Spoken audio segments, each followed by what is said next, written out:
Exhibition exhibition exhibition যেটার জন্য এতদিন মাথা খারাপ হয়ে যাচ্ছিল, কি আঁকা দেবো না দেবো সেই নিয়ে। নমস্কার, চলো আজকে এক্সিবিশনের ভিডিওগুলো শেয়ার করি তোমাদের সাথে। যদিও বা এটা ফাইনাল ডে এক্সিবিশনের ভিডিও, গত দুদিনও আমাদের এক্সিবিশন হয়েছে 9 ও 10 তারিখে, আর এটা হচ্ছে 11 তারিখের ভিডিও।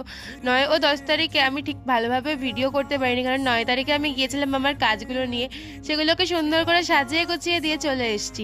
আর 10 তারিখ তো আমি যেতেই পারিনি কিছু কাজের জন্য, কিন্তু আজকে তো আমাকে যেতেই হতো। আর বারটা ছিল রবিবার, আমার জন্য একটু সুবিধা হয়েছে। বাই দ্য ওয়ে, এত আঁকা ছিল যে কোনটা ছেড়ে কোনটাকে ফার্স্ট প্রাইজ দেওয়া হবে, মানে সব থেকে ভালো কে এঁকেছে সেটা যে বলা হবে সেটা তো বলার জয়ই নেই, কারণ এক একটা আঁকা এত সুন্দর, প্রত্যেক কটা বাচ্চা এত সুন্দর সুন্দর এঁকেছে যে কোনটা ছেড়ে কোনটাকে দেখবো ভেবেই পাচ্ছিলাম না। যাই হোক, এত আঁকার মাঝখানে তোমরা কি আমার আঁকাগুলো খুঁজে পেলে? তাহলে কিন্তু অবশ্যই কমেন্ট করে জানান। Lastly, huge thank you to Swarnadeep এত সুন্দর একটা সম্মানের জন্য।